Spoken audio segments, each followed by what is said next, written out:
des conditions qui servent en réalité la collaboration et la coopération dans notre espace africain et notre espace sous-régional. Merci beaucoup. Merci, Monsieur le Premier ministre Ousmane Sonko.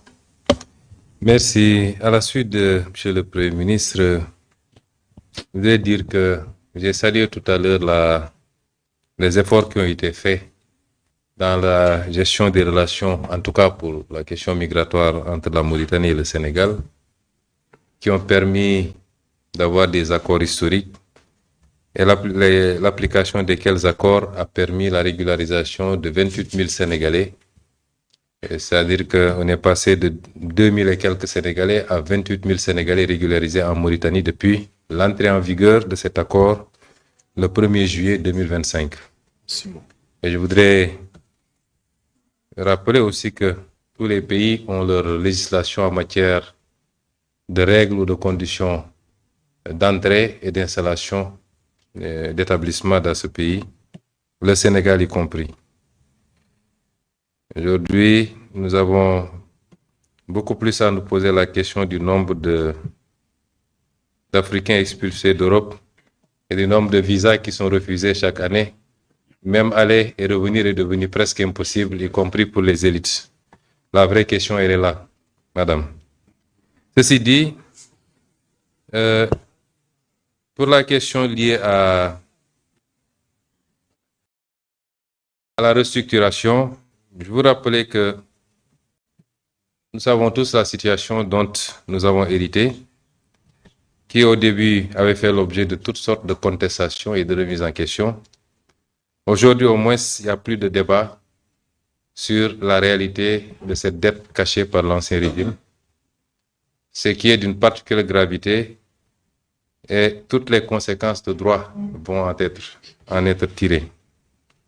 Parce qu'on ne peut pas compromettre comme ça l'avenir et même le présent d'un État et d'un peuple pour des considérations strictement politiciennes, j'allais dire électoralistes. Et il faut que la sanction soit assez ferme pour que plus jamais aucune autorité publique n'ose se comporter ainsi. Et une situation qu'il faut gérer à partir du moment où le constat a été fait, établi et validé par tout le monde. Par le Sénégal, nos institutions autorisées, l'inspection générale des finances, la Cour des comptes, le gouvernement, le président de la République, mais également par tous nos partenaires bilatéraux comme multilatéraux. Ça ne fait plus l'objet de débat. Quand un pays se retrouve avec une dette de 119%, un pays de surcroît pauvre, un déficit de presque 13%, c'est une situation particulière. J'allais dire presque catastrophique, car aucun homme politique ne voudrait hériter d'un pays dans cette situation.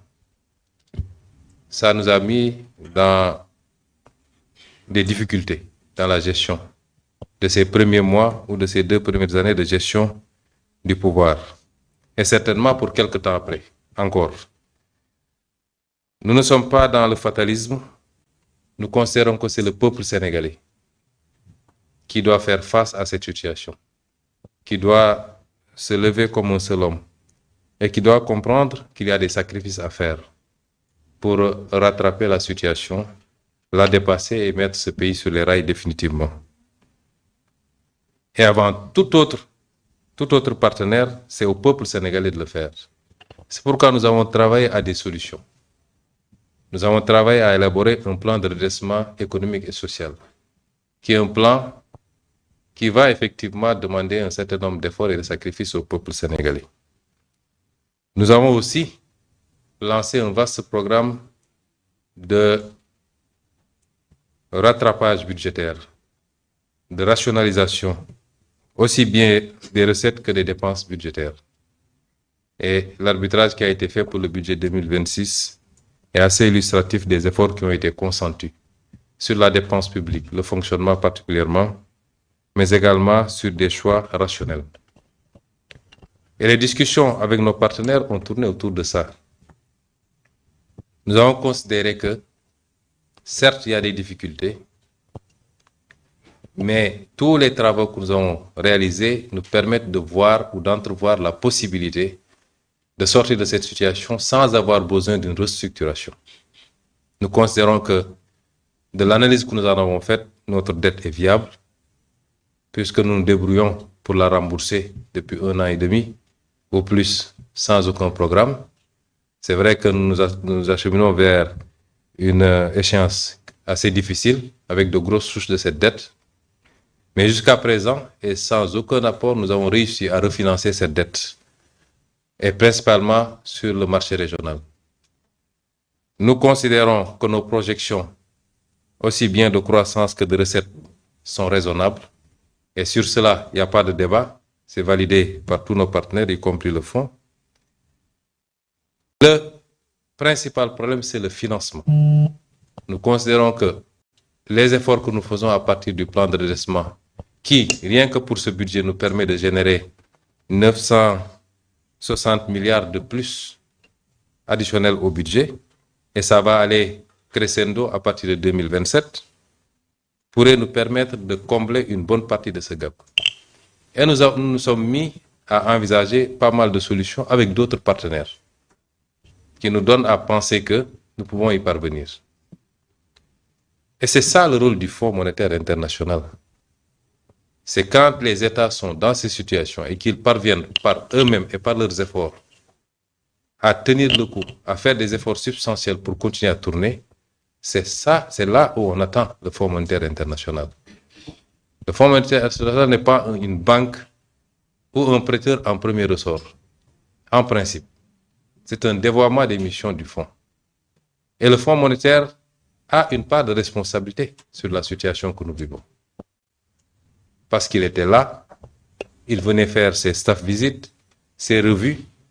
Il ne peut pas dire qu'il n'était pas informé de ce qui s'est passé. Et c'est pourquoi d'autres pays ont été dans cette situation. Je vous citer par exemple l'Égypte.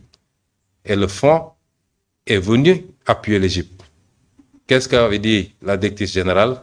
Je ne peux pas abandonner un pays qui est dans cette situation et qui fait des efforts pour se relever.